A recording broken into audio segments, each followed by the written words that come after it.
2023년은 루저가 되어야 합니다. 2023년은 위너가 아니라 루저, 루저가 되어야 합니다. 라는 제목을 가지고 말씀을 전하도록 하겠습니다. 왜 루저가 되어야 하는지 제가 그 받은 은혜를 나누고자 합니다. 작년 송구영신 예배 때 제가 설교했던 그 원문을 제가 이렇게 다시 살펴보았습니다. 근데 그때 제가 어느 칼럼을 소개하면서 제가 이런 말씀을 드렸더라고요. 기억하십니까? 전 세계는 코로나로 죽으나 생활고로 죽으나 마찬가지라고 여기면서 이 코로나와 힘겹게 싸워가며 열심히 일하시는 분들이 세상에 참으로 많습니다라고 말씀드렸습니다. 그때 어떤 일이 있었냐면요, 황동혁 감독의 오징어 게임 드라마가 이제 나오면서 전 세계 넷플릭스 1위를 휩쓰는 붐이 일어났고, 그 이후에 연상호 감독의 지옥 드라마가 이 넷플릭스 그 순위에 오르는 그 기적적인 그런 일들이 일어났는데, 이 두 드라마의 하나의 공통점이 있다고 제가 말씀드렸죠. 이 두 드라마의 공통점이 무엇이냐? 우리의 상상을 초월하는 폭력성과 잔혹성이 들어 있습니다. 한국 드라마가 전 세계적으로 1위를 차지했다는 것은 참으로 감사한 일이고 자랑스러운, 또한 반가운 일임은 틀림이 없습니다. 그렇다고 해서 코로나로 죽으나 생활고로 죽으나 마찬가지로 살아가는 이 전 세계 사람 가운데 상상을 초월하는 폭력성과 잔혹성이 가득한 이 한국 드라마가 1위를 차지했다고 해서 한국 사람들이 이 자랑스러운 마음으로 박수를 치는 것이 옳은 것인가에 대해서 말씀을 드렸습니다. 작년에 제가 설교 때, 송구영신 예배 때 제가 이런 말씀도 드렸어요. 경제 전문가들이 꼽은 2022년 글로벌 시장을 위협하는 3대 요소를 말씀드렸는데, 제가 그 위협하는 3대 요소를 말씀드리면서 설마 이게 일어나겠어? 라고 생각을 했습니다. 그런데 3대 요소 제가 말씀드린 거 그대로 이루어졌더라고요. 첫 번째, 인플레이션으로 인한 심각한 물가 상승이었습니다. 이것은 어찌하면 상상할 수 있는 거예요. 그런데 두 번째가 설마 좀 끊어지겠지라고 생각했잖아. 또 다시 시작되지 않았습니까? 코로나 바이러스. 중국이 또 이제 난리를 치지 않습니까? 참으로 안타깝게도요. 그리고 세 번째는요, 이거는 설마 이런 일이 일어나겠어라고 생각했으나 참혹한 전쟁이 일어났다라는 겁니다. 이 세 가지요. 그렇게 2022년은요, 상상을 초월한 폭력성과 잔인성, 그리고 잔혹성을 품고 있지 않고서는 살 수도 없고 이겨낼 수도 없는 이러한 세상이 다가올 것이라고 말씀드렸는데, 참으로 안타깝게도 뭡니까? 2022년이 그랬다라는 겁니다. 그런데 2023년은 또 어떻습니까? 이보다 더한 혹독한 경제적 충격이 있을 것이라는 이러한 말들이요, 한 사람뿐만 아니라 모든 사람들이 거의 다 이렇게 말을 한다는 겁니다. 그렇기 때문에 2023년은요, 좋은 소식들이 없어요. 하나같이요, 아무런 소식들로 가득 찹니다. 서양 그 동화 중에요, 제가 책에서 본 건데요, 재미있더라고요. 핑크 대왕 퍼시라는 이야기를 한번 들어보셨습니까? 그 서양 그 동화 중에 핑크 대왕 퍼시라는 이야기가 있는데, 이 핑크 대왕, 이름이 퍼시예요. 이 핑크 대왕이 이 핑크색을요, 광적으로 좋아해서요, 자신이 입은 옷, 음식, 그릇 모든 것을요 핑크색으로 바꿨습니다. 심지어 매일 먹는 음식 또한 핑크색으로 바꿀 만큼 이 핑크색을 너무나 좋아했던 왕이었습니다. 그럼에도 이 핑크 대왕 퍼시는요, 만족할 수가 없었어요. 왜냐? 성 밖을 보자 핑크가 아닌 것들이 너무나 많거든요. 그래서 이 핑크 대왕은요, 백성들의 이 모든 소유물들을요 핑크색으로 염색하도록 법을 강제로 만들었습니다. 그럼에도 핑크 대왕은요, 여전히 만족할 수 없었습니다. 왜냐? 세상은 아직도 핑크가 아닌 것들이 존재하기 때문에 그렇습니다. 그래서 이번에는요, 나라의 모든 나무와 풀과 꽃, 그리고 동물들까지 핑크색으로 염색하도록 명령을 때린 겁니다. 그래서 대규모 군대가 동원되면서 산, 들 다니면서요, 모든 사물들을 그냥 핑크색으로 그냥 염색해버린 거예요. 이러한 진풍경이 연출되었습니다. 드디어 이 핑크대왕 퍼시가 원하는 대로요, 세상의 모든 것이 이제 핑크색으로 변한 듯 보였어요. 그래서 자기가 만족할 줄 알았으나 딱 한 곳, 핑크로 바꿀 수 없는 곳이 있었으니 그곳이 바로 어디입니까? 하늘입니다. 이 하늘을 핑크색으로 어떻게 바꿀까? 모든 것을 자신의 힘으로 다 핑크색으로 바꿨지만 이 하늘을 어떻게 바꾸지? 제 아무리 무소불위의 그 권력을 가진 핑크 대왕 퍼시라 할지라도 이 하늘을 핑크로 바꾼다라는 것은 불가능한 일이라고 생각을 했던 것입니다. 그래서 이 핑크 대왕은요, 자신이 믿고 따르는 존경하는 스승에게 찾아가서 이 하늘을 핑크색으로 바꿀 수 있는 방법이 있습니까? 라고 물었다고 합니다. 그래서 이 스승이요, 밤낮으로 고심한 끝에 이 스승이 하늘을 핑크색으로 바꿀 묘책을 찾아냅니다. 그래서 스승은 왕 앞에서 이렇게 말합니다. 이미 하늘을 핑크색으로 바꿔놓았으니 왕이여, 제가 준비한 안경을 끼고 하늘을 보시면 됩니다 라고 말을 합니다. 그래서 핑크 대왕이요, 이 뭔 소리야? 반신반의하면서 이 스승의 말에 따라서 안경을, 그 스승이 주는 안경을 끼고 하늘을 딱 올려보자 구름과 하늘이 온통 핑크색으로 보인다는 겁니다. 스승이 마술을 부려서 하늘을 핑크색으로 바꿔놓은 것이 아니라 그냥 핑크빛 렌즈를 끼운 안경을 그냥 건네준 것뿐이었습니다.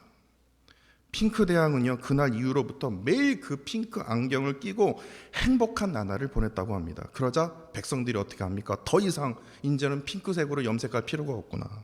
왜냐? 핑크 안경을 낀 이 핑크 대왕의 눈에는 세상이 온통 핑크색으로 보이기 때문에 그렇습니다. 이 진짜 엉뚱한 글을 읽으면서 깨달은 것이 있습니다. 우리 또한 핑크 대왕 퍼시와 같구나라는 생각이 들었어요. 왜냐? 우리 또한 각자가요, 생각하고 원하는 안경으로 세상을 보고 판단하기 때문에 그렇습니다. 그렇기 때문에 저 핑크 대왕 참 웃기네 라고 얘기하겠지만은 핑크 대왕과 우리의 삶이요, 별반 다르지 않는다라는 것을 우리가 깨닫게 되지 않습니다. 깨닫게 된다는 겁니다. 그렇기 때문에 중요한 것이 여기 있어요.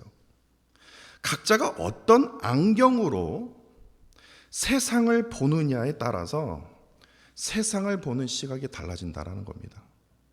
제일 중요한 것이 무엇이냐?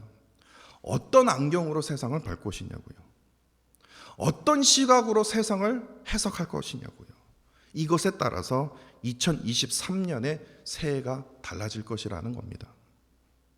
세상은 계속해서 이거는 암울한 소식이 계속 전해져요. 2023년은 참으로 힘든 해가 될 것이다. 그러면 우리가 어떠한 안경으로 이 세상을 바라볼 것이냐에 따라서 우리의 새해가 달라진다라는 겁니다. 나를 무너뜨리는 그냥 무조건 부정적인 시각으로 볼 것인지 아니면 나를 살리는 긍정적으로 시각으로 볼 것인지, 이 모든 것은 어떤 안경의 시각으로 볼 것인지에 따라서 달려있다라는 겁니다.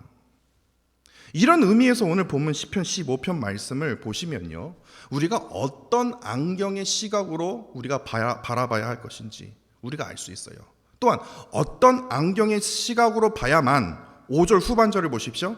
5절 후반절의 고백처럼 영원히 흔들리지 않을 수 있음을, 다시 말해서 견고히 설 수 있음을 보여주고 있다는 겁니다. 사이슨 1절에서요 이렇게 고백하죠. 여호와여, 주의 장막에 머무를 자 누구 오며 주의 성산에 사는 자가 누구 오리이까? 여기서 지금 다윗이 말하는 이 장막과 성산은요, 예루살렘 성전을 떠오르게 하는데, 중요한 것은요, 이 장막과 성산에 전능하신 하나님께서 거하시는 곳이기에 그곳에서 살 자가 누구임을 지금 다윗이요 지금 묻고 있어요. 그렇다면 그가 누구일까? 라는 질문을 하게 되었습니다. 사무엘하 6장을 보시면요, 하나님의 언약궤가 아비나답의 집에서 무려 20년 동안 있었습니다. 그래서 다윗은요 이 하나님의 궤를요 자기가 살고 있는 예루살렘 다윗성에 옮기기 위해서 하나님의 궤를요 반드시 어깨에 메고 옮겨야 되는데, 아비나답의 아들 우사와 아효가요 어떻게 옮깁니까? 하나님의 궤를요 자랑하려고 새 수레에 싣고 나오게 돼요. 그런데 그 새 수레가 나곤의 타작 마당에 딱 이르게 되자 그 새 수레를 끌고 있던 소가요 미친 듯이 날뛰다가요 수레에 있는 이 하나님의 궤가 이제 넘어질 것 같아서 우사가 어떻게 합니까? 하나님의 궤를 손으로 잡습니다. 붙잡다가 그가 어떻게 됩니까? 죽게 돼요. 이 광경을 본 다윗이요 두려워서요, 성경에 보니까 두려워서 하나님의 궤를 예루살렘으로 가져오지 못하고는 어떻게 되냐? 오벳 에돔의 집에 석 달 동안 이 하나님의 궤가 머물게 됩니다. 그 이후에도 다윗은요 계속해서 하나님의 궤를 어떻게 가져올까라고 고민을 했던 것 같아요. 그래서 다시 예루살렘으로 가져오게 되는데, 이번에는 율법의 말씀에 따라 하나님의 궤를 새 수레가 아니라 어깨에 메고 예루살렘으로 향하게 돼요. 다윗이 하나님의 궤가 예루살렘 성으로, 다윗 성으로 오는 그 광경을 보면서 얼마나 기쁘고 감사했는지 다윗이 춤을 추게 되는데, 사무엘하 7장 14절에 이렇게 기록하고 있어요.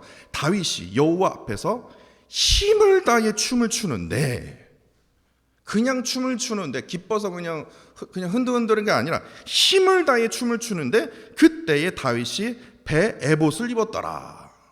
그러니까 이 말은 무엇이냐면요, 배 에봇이 보일 정도로 기쁨으로 힘을 다해서 너무나 감사하고 기쁜 마음에 그 하나님의 그 거룩한 궤가 이 다윗성에 우리 집에 오는구나, 그래서 너무 신나서 춤을 췄다는 겁니다. 그만큼 다윗이 자기 집에 하나님의 궤를 모시기를 너무나 간절히 원했음을 우리가 깨달을 수 있다는 겁니다.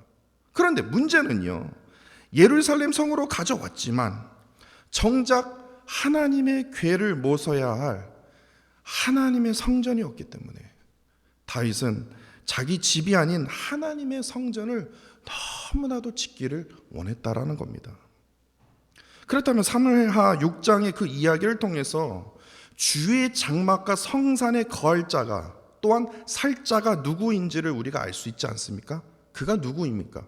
바로 다윗 자신을 말하고 있는 겁니다. 다윗은요 하나님의 궤가 있는 주의 장막에 거하기를 사모했고, 또한 주의 거룩한 산에 머무르고 싶어 하는 그의 간절함을 우리가 느낄 수 있다는 겁니다. 왜냐? 왜 그렇습니까?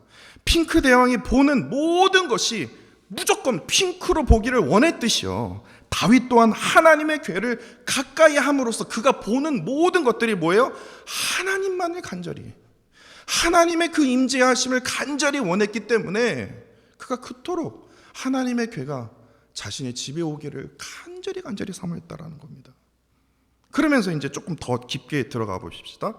다윗은요 2절부터 5절까지요 주의 장막에 머무르고 주의 성산에서 사는 자의 삶을, 정확히 어떠한 삶을 사는지를 자세하게 증거하고 있다는 겁니다. 이게 아주 중요한 포인트예요. 총 11가지입니다. 총 11가지의 삶의 그 모습을 통해서 이러한 자는 주의 장막에 머무르고 주의 성산에 사는 자의 삶이 될 것이다 라고 다윗이 말한 겁니다. 2절입니다. 2절에 첫 번째로 뭐 합니까? 정직을 행합니다. 두 번째로 공의를 실천합니다. 세 번째로 마음에 뭐를 말합니까? 진실해요. 정직과 공의와 진실해요. 그리고 3절에는요 네 번째로 혀로, 그러니까 말로 남의 허물을 들추지 않습니다. 여섯 번째로 이웃을 어떻게 합니까? 다섯 번째로 이웃에게 악을 행하지 않죠. 여섯 번째로 이웃을 어떻게 합니까? 비방하지도 않습니다. 그리고 4절입니다. 4절에 일곱 번째로 눈으로 타락한 사람을 경멸하지 않습니다. 여덟 번째로 하나님을 경외한 사람을 존경합니다. 그리고 5절에요 아홉 번째로 마음에 서원한 것이 해로울지라도 절대로 변경하지 않습니다. 열 번째로 이자를 받으려고 다른 사람에게 돈을 꾸어주지 않습니다. 11번째는 뇌물을 받고 무죄한 사람을 해치지 않는다라는 겁니다. 이러한 자가 주의 장막에 거하고 주의 성산에 사는 자라는 거예요. 다시 말해서 주의 장막에 머무르고 주의 성산에 사는 자는 이러한 11가지의 삶의 행위들이 나타난다라는 겁니다. 그런데 중요한 것이 무엇인지 아십니까? 이 11가지의 삶의 행위들은요, 어떠한 특정한 장소에서만 행할 수 있는 행위가 아니다라는 겁니다. 이게 중요해요. 정직을 행하는 것이 교회에서 하나님이 거하시는 곳에서만 우리가 정직할 수 있는 겁니까? 아니에요. 우리의 일상에서도 정직을 행할 수 있는 거거든요. 이처럼 정직을 행하고 공의를 실천하고 진실을 말하고 남의 허물을 들추지 않고 이웃에게 악과 비방과 경멸하지 않으며 하나님을 경외한 자를 존경하고 소원하는 것은 어떠한 경우라도 지키고 이자를 받으려고 돈을 빌려주지 않고 뇌물을 받고 무지한 사람들을 괴롭히지 않는 이러한 행위들은 바로 우리의 일반 일상에서 행할 수 있는 것이기에 이게 무슨 뜻입니까? 우리의 일상이 주께서 거하시는 장막이 되어야 되고 우리의 일상이 주께서 머무시는 뭐합니까? 성산이 되어야 된다라는 것을 지금 다윗이 말하고 있는 것이에요. 그런데 이보다 더 중요한 포인트가 이겁니다. 우리의 삶의 자리가요, 주께서 거하시는 장막이 되어야 되고 성산이 되기 위해서는 본문 말씀의 그 11가지의 삶의 행위들을 통해서 우리의 삶 속에서 무엇이 느껴져야 되냐고요. 하나님을 보게 돼야 된다는 겁니다. 하나님이 느껴져야 된다는 거예요. 루이빌 한인 장로교회라면 김여한 목사라고 만약에 떠오른다면요, 누구 아무개 장로가라고 떠오르냐면요, 이거는 교회가 아니에요. 전능하신 하나님이 떠올라야 된다는 겁니다. 예수 그리스도가 떠올라야 된다는 겁니다. 이게 진리라는 거예요.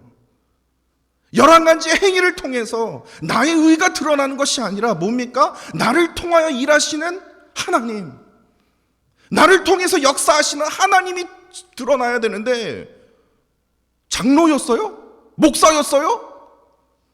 지사님이셨어요? 라고 한다면요, 이거는 하나님이요 통탄한 일이라는 겁니다. 우리의 삶을 통해서 일하시는 하나님이 느껴지냐고요. 우리의 삶을 통해서 역사하시는 하나님이 느껴지십니까? 그렇게 세상은요, 우리를 향해서 조롱하면서 이렇게 말하지 않습니까? 눈에 보이지 않는 하나님이 어디 있냐? 어디 있냐? 보여줘라. 계속해서 그렇게 말한다는 겁니다. 왜냐? 믿는 우리가요, 우리의 삶을 통해서 하나님이 느껴지지 않기 때문에, 하나님이 보여지지 않기 때문에 이러한 일들이 계속해서, 이러한 물음이 계속해서 우리에게 묻는다는 거예요. 그런데 너무 안타까운 현실이 무엇인지 아십니까? 이러한 세상의 물음 속에서 하나님을 믿는 우리 또한 같이 공감한다라는 거예요. 그래, 맞아. 나도 눈으로 보기 힘든데 어떡하냐. 나의 일상에서 나와 동행하고 계시는 그 하나님이 보여져야 느껴져야 하는데, 끊임없이 나와 함께 하시는 그 하나님을 우리가 증거하며 간증을 통해서 하나님의 그 은혜와 사랑을 나눠야 되는데, 우리도 세상 사람들처럼요, 그래 나도 눈에 보이지 않는 하나님인데 어떡하겠어. 같이 공감하게 된다면 어떻게 해야 됩니까? 그러나 하나님을 믿고 있어도 때로는 세상 사람처럼 우리가도 연약한지라 눈에 보이지 않는 그 하나님이 어디 있느냐라고 묻게 되는 이유가 무엇인 줄 아십니까? 나의 일상에서 오늘 본문의 11가지의 그 삶의 행위가, 이 삶의 행위들을 찾을 수 없기 때문에 그래요. 다시 말해서 나 자신 스스로가요, 먼저 정직과 공의와 진실을 행하지 않기 때문에 그 다음에 어떠한 현상이 벌어지는지 아십니까? 자꾸만 남의 허물이 먼저 보이게 되는 거예요. 남의 허물이 먼저 보이게 되니까 결국에 이웃에게 악과 비방과 경멸을 하게 되는 겁니다. 그래서 갑질을 하게 되는 것이에요. 믿는 사람이 제일 먼저 하는 것이 뭐야? 갑질이에요. 세상 사람들보다 더 심하게 갑질하는 사람이 믿는 사람들이에요. 진짜 그래요. 더 나아가 여기서 멈춰야 되는데, 하나님을 경외하는 사람들까지도 시기합니다. 목사가 목사를 욕해요. 그런다니까요. 무시합니다. 정죄해요. 그리고 이들의 특징이 뭔지 아십니까? 남들 앞에서 거룩한 척하면서 지키지 못할 서원을 남발합니다. 약속을 남발합니다. 그러면서 오로지 신앙생활하는 것은, 목사가 되는 것은 뭡니까? 자신의 명예와 유익과 이익을 위해서 교회에서 신앙생활한다는 겁니다. 이러한 모습이요, 나의 모습이 될 수 있다는 겁니다. 나 자신이 될 수 있어요. 이러한 자들이 모이는 교회가 참으로 안타깝게도 우리의 교회가 될 수 있다는 겁니다. 이것을 우리가 기억해야 된다는 겁니다. 그렇게 우리는 어떤 안경으로 우리가 바라봐야 됩니까? 하나님의 안경으로 하나님의 선하심을 목격하고 깨달음으로써 우리 입에서는 무엇이 증거해야 됩니까? 하나님을 향한 감사와 찬양이 넘쳐나야 되는데 자꾸만 사탄의 안경으로 자꾸만 사탄의 그 부정한 일들을 목격하고는 이것을 그대로 우리의 삶 속에 적용한다라는 거예요. 보여준다라는 거예요. 그렇기 때문에 세상이요, 온통 우리의 상상을 초월하는 폭력성과 잔혹성이 떠나지 않는다라는 겁니다. 상상을 초월하는 드라마와 여러 가지 지금 이게 나오지 않습니까? 뭐 한국 방송 보기가 좀 거시기 할 정도로요, 상상을 초월해요. 특별히 하나님의 그 안경으로 하나님의 선하심을 목격하기 위해서는요, 제일 중요한 게요, 바로 오늘 본문 2절 말씀입니다. 저는 그렇게 믿습니다. 2절 말씀을 반드시 기억해야 돼요. 정직하게 행하며 공의를 실천하며 마음의 진실을 말해야 합니다. 다시 한번 말씀드립니다. 하나님의 안경으로 하나님의 선하심을 목격하기 위해서는 2절 말씀입니다. 정직하게 행하며 공의를 실천하며 마음의 진실을 말해야 합니다. 그럼 여러분들은 저에게 이렇게 말씀하실 거예요. 당연한 거 아닙니까?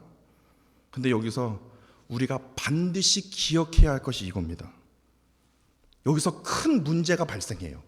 이렇게 살면요, 큰 문제가 발생한다라는 겁니다. 더 솔직하게 말씀드릴까요? 2절 말씀대로 세상에서 이렇게 살면요, 정직을 행하고 공의를 실천하고 마음의 진실을 말하면요, 반드시요 꼭 승리할 수 있습니다 라고 말하고 싶어요. 저도요. 그런데요, 2절 말씀대로 그대로 살자면요, 살면요 어떻게 된 줄 아십니까? 꼭 망하게 됩니다. 이게 또 뭔 소리야? 정직하고 공의를 행하고 진실을 추구하는, 그렇게 했다가는 돈 못 벌어요. 사업하시는 분들은 많이 공감하실 겁니다. 정직이 무슨 정직이냐? 공의, 진실, 뭐 그러냐? 어떻게 하든 더 띄어먹기 위해서는요, 이렇게 못해요. 주일에도 일을 해야죠. 주일 성수라고 얘기하는 주일에 일을 해야죠. 거기부터 시작하면요, 끝도 없어요. 정직과 공의와 진실이요 추구하는 거 상식적으로 좋은 거 아니야? 세상 사람들도요 그렇게 해야지 그러면서요, 정치인들 보세요. 정직합니까? 공의를 실천합니까? 진실을 말합니까? 매번마다 거짓말하는 게 정치인 아닙니까? 근데 그렇게 해야 된대요. 근데 세상은요, 이것을 추구하는데도 그렇게 행하는 사람 많이 없습니다. 왜냐? 이렇게 행하면 망한다라는 걸 알기 때문에요. 다시 말해서 오늘 제 제목처럼요, 루저가 될 수밖에 없어요. 위너가 되었으면 좋겠어요. 저도 그렇게 말씀드리고 싶어요. 그런데 그렇게 행하면요, 세상의 루저가 된다라는 겁니다. 그러나 그럼에도 저는요, 성도 여러분들께 간곡하게 부탁드립니다. 2절 말씀대로요, 말씀에 순종하면서 2023년에는요 정직과 공의와 진실을 실천함으로 철저하게 루저가 되어야 됩니다. 루저가 되어야 됩니다. 왜냐? 왜 그렇습니까? 그래야만이 하나님께서 일하실 수 있기 때문에 그래요. 그래야만이 하나님께서 역사하여 주시기 때문에 그래요. 내가 넘어져야 됩니다. 내가 십자가를 져야지만 하나님께서 나를 다시 살릴 수가 있어요. 예수 그리스도께서 십자가에 죽으셨기 때문에 부활이 가능한 것과 같이 내가 죽어야만이, 내가 루저가 되어야만이 어떠합니까? 하나님께서 나를 살리실 수 있다라는 겁니다. 루저가 되기 위해서 정직을 행하십시오. 루저가 되기 위해서 공의를 실천하시고, 루저가 되기 위해서 진실을 말하십시오. 행하십시오. 그러면요, 세상 사람들 아유 저 바보라고 할지를 몰라도 하나님께서는요, 나를 통해서 어떻게 하십니까? 하나님께서 일하고 계시구나. 저렇게 행해도 어떻게 살아가지? 어떻게 저렇게 행동해도 어떻게 이렇게 살아가지? 아, 진짜로 하나님 살아계시는구나. 하나님이 그 영혼을 책임져 주시는구나. 그 영혼을 통해서 어떻게 됩니까? 하나님을 목격하게 된다라는 겁니다. 근데 하나님을 믿는 우리 또한 어떻게든 나 스스로 어떻게든 살아보려고 위너가 되기 위해서 정직을 버리고 공의를 버리고 진실함을 버리고 하나님 앞에 나가기 때문에 늘 만족하지 못한 인생을 살게 되는 거 아닙니까? 하나님께 온전히 내려놓아야 된다는 겁니다. 나 자신은 루저가 되어야 됩니다. 이것이 사는 길이에요. 이것이 2023년에 우리가 축복받는 길이라는 겁니다. 왜냐? 내가 온전하게 루저가 되어야 될 때만이 하나님께서 나를 붙들어 주시고 나를 살려 주시고 나를 회복시켜 주시는 그 기적의 그 은혜를 우리가 체험할 수 있기 때문에 그렇습니다. 정직과 공의, 그 진실의 삶을 살다가는요, 세상에서는 큰 피해를 얻을 수밖에 없습니다. 때로는요, 세상에 그 고통과 핍박이 찾아올지도 모릅니다. 그러나 그럼에도요, 끝까지 믿음으로요, 정직을 행하며 공의를 실천하며 마음의 진실함을 말함으로 이를 통해서 우리의 삶 속에서 누가 나타나야 됩니까? 나 자신이 나타납니까? 아니에요. 오직 전능하신 하나님을 나타내며 나를 통하여 역사하시고 일하시는 그 전능하신 하나님을 어떻게 해야 됩니까? 증거하는 삶을 살아야 된다는 겁니다. 이것이 예수 그리스도를 따르는 참된 제자의 삶, 십자가의 삶입니다. 우리의 일상이 늘 주께 머무시며 거하시는 그 장막이 되기를, 또한 성산이 되기를 간절히 원합니다. 이를 통해서 2023년 새해에는요, 우리를 더욱더 보호하시고 지키시고 나를 회복해 하시는 그 하나님의 놀라운 그 축복과 은혜를 누리시는 저와 사랑하는 성도 여러분들이 되시기를 간절히 원합니다. 기도하겠습니다. 사랑과 은혜의 하나님, 오늘 성구영신 예배로 옛것을 보내고 새것을 맞이하는 마음으로 2023년을 예배로 시작하게 하신 하나님께 감사와 찬양을 드립니다. 특별히 새해에는 하나님께 온전히 내려놓음으로 특별히 정직과 공의와 진실을 실천하는 철저한 루저가 되기를 간절히 원합니다. 철저한 루저가 되어질 때, 철저하게 하나님 앞에 온전히 내려놓을 때 하나님께서 우리를 위하여 일하여 주시고 역사하여 주심을 믿어 의심치 않기 때문에 그렇습니다. 우리의 일상이 늘 주께서 머무시며 거하시는 장막과 거룩한 산이 되어 우리의 삶 속에서 살아서 역사하시는 그 전능하신 하나님을 느껴짐으로 늘 전능하신 그 하나님의 그 온전한 사랑만을 증거하는 복된 새해가 되도록 주님 역사하여 주옵소서.